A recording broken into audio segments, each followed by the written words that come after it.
ശിവരാത്രിയിൽ രാത്രി പൂജയ്ക്ക് അല്ലെങ്കിൽ രാത്രിയിലെ അനുഷ്ഠാനങ്ങൾക്കും വളരെ പ്രാധാന്യമുണ്ട്. ക്ഷേത്രങ്ങളിലെല്ലാം ശിവരാത്രി പൂജ നടക്കുന്നത് രാത്രിയിലാണ്. അതായത് 4 യാമങ്ങളായിട്ട് ഓരോ യാമത്തിലും ഓരോ പൂജയാണ് നടക്കുന്നത്. ആദ്യത്തെ യാമം എന്ന് പറഞ്ഞാൽ സന്ധ്യയ്ക്ക് 6 മുതൽ 9 വരെ, പിന്നെ 9 മുതൽ 12 വരെ, പിന്നെ 12 മുതൽ 3 വരെ, 3 മുതൽ 6 വരെ, ഇങ്ങനെയാണ് ഈ യാമം കണക്കാക്കുന്നത്. ആദ്യത്തെ പൂജ എന്ന് പറയുന്നത് ഒരു 7:30 മണിക്കാണ് ആദ്യത്തെ പൂജ നടക്കുന്നത്. ആ സമയത്ത് ഋഗ്വേദമാണ് പാരായണം ചെയ്യുന്നത് ക്ഷേത്രത്തിൽ. അതിൻ്റെ കൂടെ അഭിഷേകവും പൂജയും ഒക്കെ ഉണ്ട്. പക്ഷെ നമ്മൾ ഇപ്പം ക്ഷേത്രത്തിൽ പോകാൻ പറ്റുന്നവർ ഈ അഭിഷേകവും പൂജയും ഒക്കെ കണ്ടു തൊഴാം. നമുക്ക് അങ്ങനെ സംതൃപ്തരാകും. പക്ഷേ വീട്ടിലിരിക്കുന്ന ബഹുഭൂരിപക്ഷം ആൾക്കാർക്കും ഇതൊന്നും പറ്റില്ലല്ലോ. അപ്പം നമ്മൾ ആ സമയത്ത് എന്ത് ചെയ്യണം? വീട്ടിലിരുന്ന് ഒരു നിലവിളക്ക് കൊളുത്തി ഭഗവാനെ പ്രാർത്ഥിക്കുക.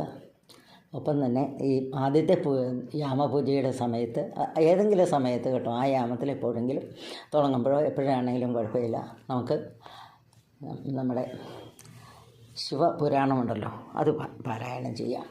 ഇനി അത് തന്നെയല്ല, ഈ ക്ഷേത്രത്തിൽ നമ്മൾ ഈ പൂജ അർപ്പിക്കുമ്പോൾ സങ്കല്പം നമ്മുടെ ബ്രഹ്മാവ് ഭഗവാനെ പൂജ ചെയ്യുന്നതിനാണ്. കാരണം അന്ന് അങ്ങനെയാണ് ചെയ്തത്. ഇനി രണ്ടാമത്തെ യാമത്തിൽ ചെയ്യുന്നത് മഹാവിഷ്ണു മഹാദേവനെ പൂജ ചെയ്യുന്നതാണ്. അപ്പോഴിവിടെ ഋഗ്വേദമല്ല, യജുർവേദമാണ് ക്ഷേത്രത്തിൽ പാരായണം ചെയ്യുന്നത്. പിന്നെ അഭിഷേകവും പൂജയും എല്ലാം ഉണ്ട്.